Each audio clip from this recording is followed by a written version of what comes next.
This week at the Internet Cafe, the virtual doctor. Meet Dr. Patty Britton, director of the online sex clinic.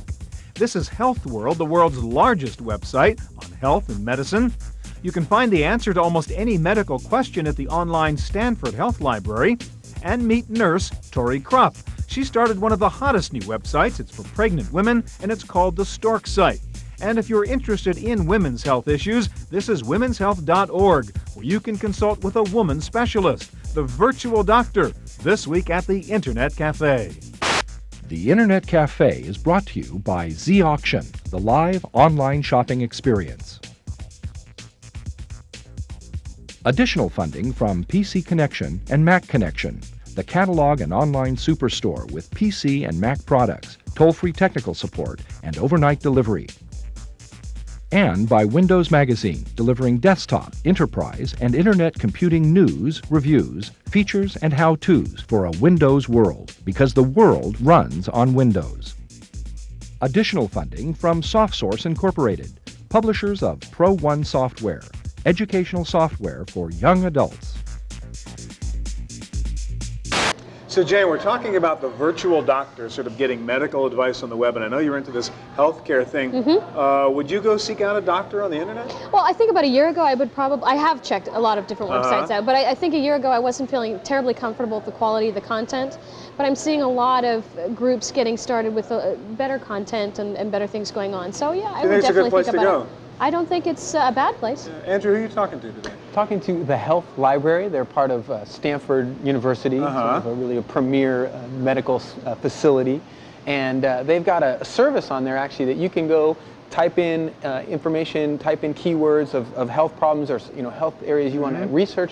They actually have a researcher that will go online, go into the library, pull a whole package, a person, a real person, and we'll send it to you. So I think it's a pretty interesting way of using the net, but also getting more. So you can get a doctor online, you can get information online for a particular problem. You talk to a sex doctor, right? Another kind of service? You can get sexual therapy online. Wow. In fact, this doctor actually had a practice in New York City. She moved to San Francisco, closed off her practice, and is totally online. Yeah. Well, I have a few questions. We'll talk off. If the sex advice doesn't work, I'm going to talk to a woman who runs storksite.com. Or if it did work. Or if it did work. And if you're pregnant, it's a very interesting, well-done site for pregnant women. And the world's biggest healthcare site called healthy.net. It's 50,000 pages worth of a website. It's really incredible. Wow. So the virtual doctor on the web this week at the Internet Cafe.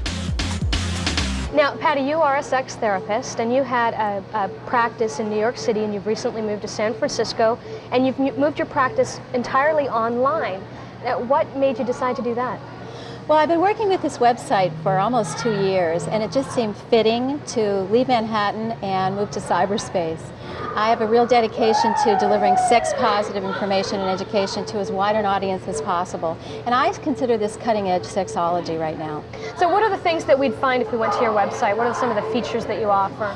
Well, it has some of the traditional kinds of things you see on other help websites, such as a column once a week and Q&A type things regarding news in the sex field, etc. But some of the distinguishing things that we have are each week I review a sex product or a sex toy as part of what we offer, and that's a lot of fun, and it draws a lot of attention, and then that particular product is sold in the clinic store.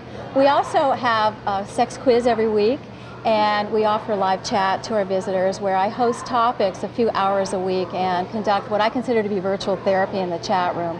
We also have paid email consultation directly with me, and also we're about to start one-on-one live consultations so that somebody can actually get virtual therapy online.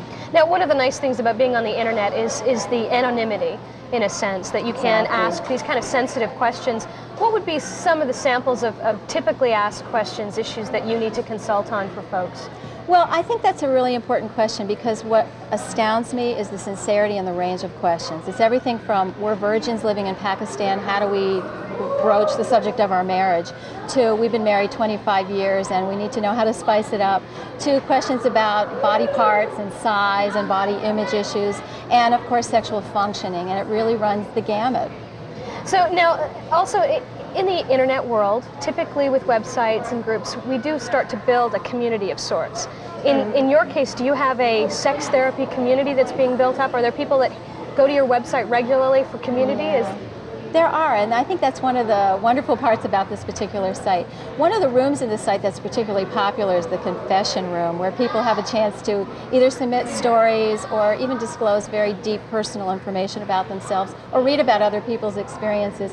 And I think that helps feed the sense of community because people feel connected to those who are already in the room.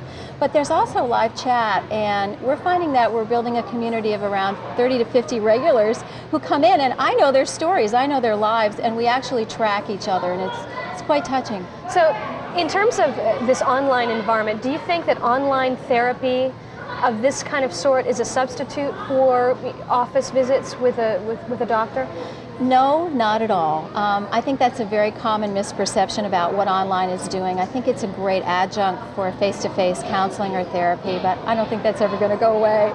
Now, what's the next step for your website? What are some of the new things you're going to do? Well, this week actually we're going to be opening live one-on-one consultation with me, and I'm very excited to say that there are other consultation opportunities with some very well-known sex therapists and sexuality educators who are going to be coming on board. And actually we're sort of looking at it as a group practice model, because this is almost like a virtual model of what a clinic would be like, with a full service and all kinds of types of range of services.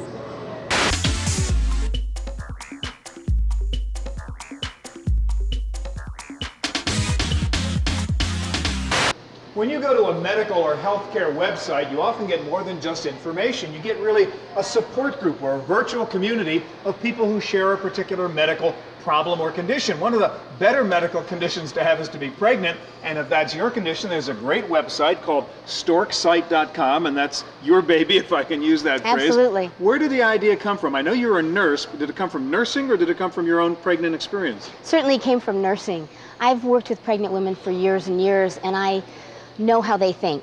And when I first became sort of internet savvy and started to learn about the internet, I went looking for the kinds of information that we were providing to people offline. And what'd you find? And I wasn't very happy with what I found on the internet. What was wrong with it? You know, I think in real life people learn in a variety of different ways. And on the internet I either found very technical medical information or information that I didn't feel was reliable, or necessarily the kind of information I'd want to transmit to somebody. Okay, so how do you solve that problem on Stork site? I think that a couple different ways. One is the information that's medical, that's on the site, is very reliable, sensible, down-to-earth kinds of information. But I think the other part of it is we've created a community, and my being a nurse as opposed to a physician has made me much more personable for people. All right, go ahead, I'm sorry. So people can ask questions, they feel comfortable with somebody they can talk to, so they get a different type of learning in addition to hard medical information. Yeah, that's what I was wondering. Do women come there mostly simply to talk to each other and share pregnancy stories, or do they come there looking for hard information? This is supposed to be happening at 2 months, I should be feeling this, or whatever. Right. You know, when I started Stork Site, it was designed to be strictly information, although we added some community features. And my initial thought was people would come for that, and I was very surprised because almost instantly women around the world found each other. So perhaps a woman may initially come for information, but she comes back again and again because she's made friends. And she's made friends perhaps in another part of the world, but who can relate to what she happens to be feeling. Doesn't matter what part of the world you're in, you're pregnant, Absolutely. you're pregnant, right? Now, let's talk about your site. There's a section called Picket Fence. Is that the Yes. area where women sort of hang out and talk with each other? Absolutely. Just basically a chat room for pregnant women? No, we have 52 bulletin boards, we've got 16 chat rooms, we have support groups for women who perhaps have difficulty with pregnancy or they have infertility issues. We've got chat rooms and bulletin boards if you have 6 children or twins. Any variety of things, you can find somebody who you can relate to. Now, you've got something called Babygram, I think. What's that? Each week, a Storkie, and that's what they've come to call themselves, can come onto Stork Site, see their front porch, and they will get an update as to what their baby's doing each week of a pregnancy. So if I'm at 3 months or whatever, this is what should be happening right now? Yes, because it can be really overwhelming to read books and to be learning about labor when you're still nauseous from early pregnancy. So we've provided a way for people to get information just at the time that they want it. Now, something called Name Nest, is that to figure out the name for your baby? You have thousands and thousands of baby names to pick from. We help by providing a rotating one every week. Anything you can think about related to the time around having a baby or a new child, we have on StorkSite. Now, what about dads? I mean, can I go on there Sure. and find guys to talk to? You know, we found we have a whole community of guys that kind of secretly want to know more information. They may Right. not feel comfortable talking about it. So we have partnergrams for them where they can follow along. In addition to the babygrams, they can see what are things that might be nice for mom to do this month. They have their own support network amongst StorkSite. So lots of stuff for dads, for grandparents. Do you get into the stuff about the delivery room and what you should be doing and how to support your wife at that time? And We so do on? everything. We've had people take their laptop, believe it or not, to the hospital and have dad posting to their friends on Wow. StorkSite what's happening. Now, It's amazing. Pregnancy is a condition that ends after 9 months. Do you find people still hang around StorkSite though? Absolutely. That's why we've made it last for now up until a year after, because our moms didn't want to go. They have formed their own friendships and they're carrying those friendships offline. And so we want to provide information and stuff for them for the remainder great. of their growing years. And it's storksite.com. Yes. Thanks, Tori.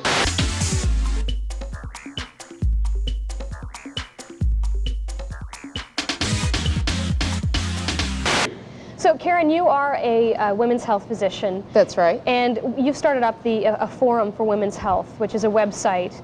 And you've received a lot of really rave reviews, not only from popular website reviewers, but also from a lot of sites that are in the medical business. Now, Right. why do you think your site has been so successful in creating this forum for women's health? Because I think that we sort of get to the heart of issues. We take a lot of research that's very difficult to understand and point out things that even sometimes, pretty high up university professors hadn't noticed before. So give me an example of the types of things that you've done at your website in terms of the people who've come and posted a question. What are some of the success stories that you've had? Well, one time I had a woman who got an abnormal Pap result, and it kind of got left on her phone answering machine on a Friday afternoon. And that's very typical, just the way things are going in medicine right now. And she was just, hysterical and really upset and wanted to know what this result was. And actually, it wasn't that bad, so I was able to write back to her and say, this is a very low level of abnormality, and you're just going to be rechecked in a couple weeks, and most people go back to normal and things like that. And she wrote back, she says, I was going away for the weekend. I was so upset, I was crying. She said I would hug you if I could.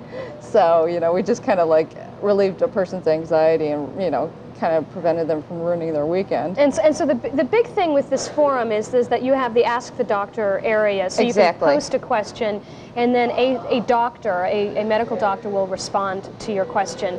Now, for example, there's a lot of websites out there that have a lot of discussions of health issues. Right. How does somebody know that, for example, your site is answered, the questions are answered by doctors. How does somebody know that these other sites are valid or not? How do you assure people?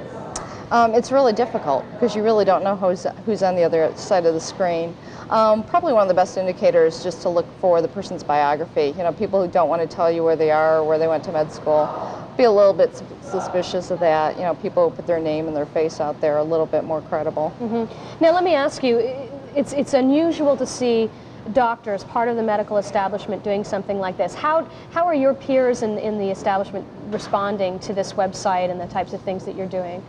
Well, people within women's health are very supportive, because we're kind of a progressive specialty, so they're into this kind of use of the media. Some other people are not so happy. It's considered subversive in some circles. But now, why would it be subversive? I'm not sure I understand. Because we tell people like it is. We point out things in the research that are different than the conclusions that the researchers came to. And some of them turn out to be pretty valid. Like we were against fen-phen when it first came out over a year ago. And as we said, look out for this, look at the way this is heading. It wasn't the official conclusions, but we turned out to be right. So there's good information in terms of those types of issues. Right. Now, what do you think the future is for this kind of online Ask a Doctor concept? Do you think this is something that healthcare or HMOs are going to start adopting? Do you see any trends that way? Yeah, I think, we're not the natural enemies of HMOs or anything like that. I think there's a lot of, we're all going in the same direction. HMOs are interested in patient-centered care. In other words, instead of the doctor being the primary case manager, the patient is going to be the primary case manager. You're going to take care of yourself. You're going to get information by yourself and try to make a lot of your own decisions. So I think the online world and letting people get to different types of information is going to be really important.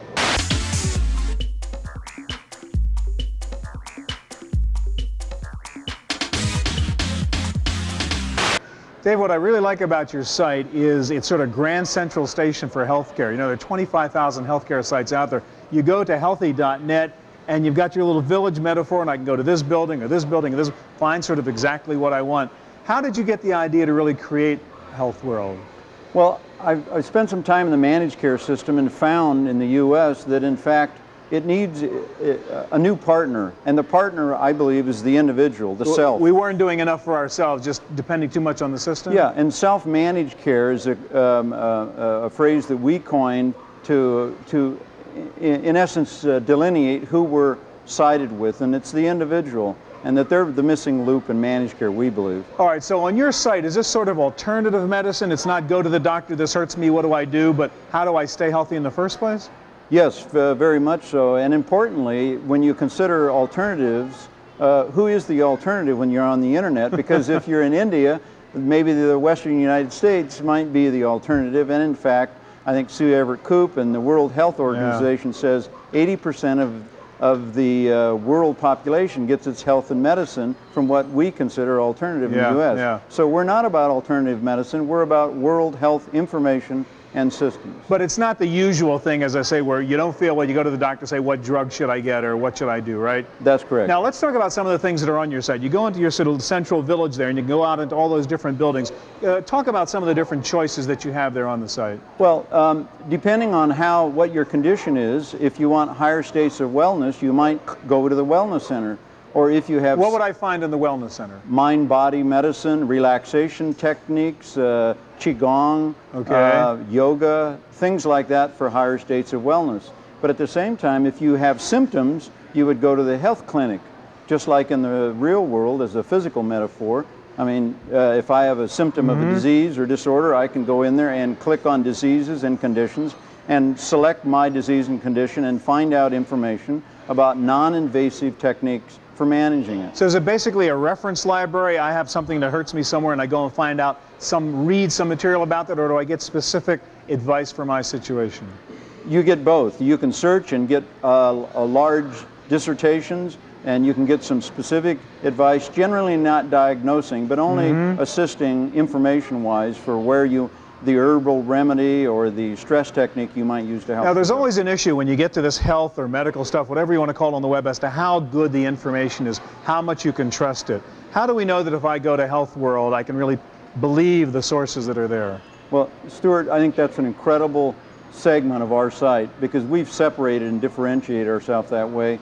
All the content is clickable on the author. You can read their bios. They're generally, it's third-party information. They've written books, and they're generally MDs or practitioners somewhere, in the world.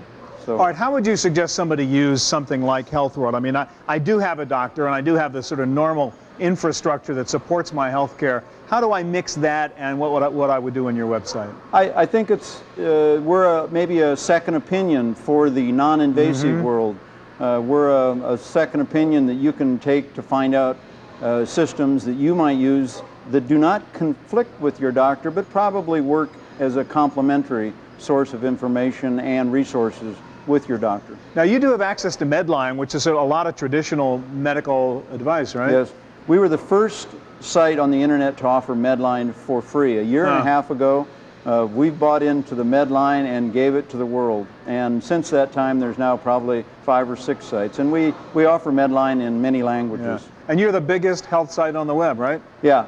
Health sites, not medicine. Okay, we're about health, which is the ultimate goal. And it's at healthy.net. Right. Thanks, Dave. Healthy.net. Thank you, Stuart.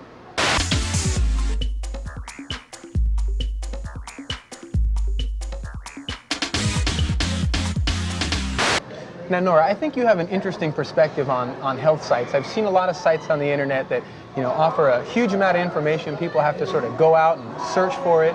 And you have a site based on a real library here in Palo Alto that sort of acts as a librarian on the internet when it comes to health sites. How did you guys go from being an actual small health library or a set of libraries to an online site? Well, we actually conceived of our site as another branch, and when we talk about it as the internet branch. Right. And we wanted it to act in the same way that the Health Library does for patrons who walk into the library, where the material is already classified and is systematically presented so that people can find what they need easily and can become their own advocates. We likewise wanted to create a website that would essentially allow people to research with some sense of control, with an idea that a medical librarian had been there before them, had previewed the sites, and had was able to chosen them. find, right, and I looked on the site, I saw some very good classifications, everything from, you know, basic health and nutrition to diabetes to arthritis on down the line. So that looks good. Now, what about people who want a little bit more, who want, you know, to find some information but also want to have maybe somebody else gather some of that information? I saw a service on there. It looked like you pay a certain amount of money and you guys will do some searching. We have a research request service, and we have it in the library and we have it on our site, and it's really for people who either don't have the time or just don't really know whether they're doing a good enough job researching and getting everything that's out there that's available. And I mean, a professional researcher is something you just can't, you know, you can't harness unless you really... We do it all the time, and we do it a lot more easily than the average person. And it simply involves downloading the form and filling it out and either faxing it to us. You can phone us. We have an 800 number. Can you email it? You can email it. Great. We have an email address on there, and we're happy to do the service for them. There is a charge, and there's a sliding scale according to how deeply we go into the different materials. Oh, good, good. Now, okay, what would I get in a package like that? Say if a friend of mine maybe had a shoulder problem or something he wanted looked at, would you? Well, first of all, we would probably go into some of the materials that are on a database that we subscribe to that has over about 250,000 articles on it, professional journals, and pull off some full text articles, some dictionary definitions, some things that would give you a background. We'd move into the books. The texts that we have are really superior to even some of the information you get on the internet. So not everything is online at this point. Absolutely not. And that's where a research packet really complements what you might be able to find on your own on the internet. A lot of it's there, but not all of it. And this would be a good way to augment it. You know, speaking of that also, I was up on the site last night. I have a friend who has some carpal tunnel stuff, and I found an audio lecture from a doctor here in the Bay Area on there. It looks like you guys are doing some good stuff with multimedia as well. We're trying to appeal to as wide an audience as possible, and also to bring the most immediate information to our internet users, simply because we have a lot of things going on at Stanford all the time, and the Health Library is able to tap into it. We have the audios, and we also have a series of videos. We have some trailers just to show what we have in the library, and then we have some full-length MPEG videos on talks that are being given at Stanford, current information on research that's happening right now, and we'd like to be able to make that available as quickly as we can to the worldwide audience. Right, that's great. No, I really enjoyed the lecture, just to be able to have the immediacy of feeling that you're on the internet, you're hearing a professional talk and download it right away. Where do you see the future of this stuff going? We'd like to see more and more multimedia things going on to our website for just the reason that I told you, simply because a lot happens at Stanford all the time. And you can really And we'd like to put it right out there so that it isn't just limited to the audience that can come and hear in Palo Alto, but is actually there for any of our online patrons. Good. Well, we'll check out the local branch on the internet. So Jane said she trusts this stuff at the beginning of the program before we talked to all these people. Would you trust the web for medical advice now? I don't think it's going to take the place of doctors and actually hands-on treatment, but there's some good sites. I mean, the Health Library was a good site. I've actually had some back problems recently and have done some research. And from being on the computer too much. Well, who knows? But, you know, I've been able to go on and find some sites actually by patients who, you know, the doctor couldn't diagnose it, and they said, I know what's wrong, I'm putting up my own site. So there were some good resources on there. So. What do you think? Well, I think that the work that Karen Sarpalis is doing with the Forum for Women's Health is, I think it's the beginning of bridging the gap between, you know, the establishment and ourselves as individuals being able to get that information flow going better. So I think there's a lot of good opportunity there. I think Andrew's point, your point was very good. What you find, I think, or what I find on these medical websites is not so much the doctors, the experts, but the other patients. And you can talk to people who are suffering from the same problems, and you can get second and third and fourth opinions because they tell you what their doctor told them. And there's this sense of sort of community and support, and people feel better, and I'm not the only one in the world who's dealing with this problem. And I think there's a tremendous psychological benefit to going online seeking health advice from other people like yourself, not just from the doctor. So I think there is a lot of worthwhile stuff going on there. That's it for this week, The Virtual Doctor on the Web. We'll see you here next week, again, at the Internet Cafe. The Internet Cafe is brought to you by Z-Auction, the live online shopping experience. Additional funding from PC Connection and Mac Connection, the catalog and online superstore with PC and Mac products, toll-free technical support, and overnight delivery. And by Windows Magazine, delivering desktop, enterprise, and internet computing news, reviews, features, and how-tos for a Windows world, because the world runs on Windows.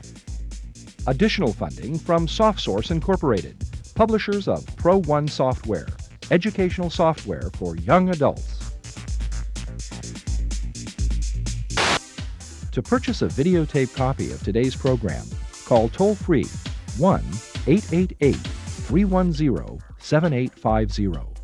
Please specify the show number and the topic.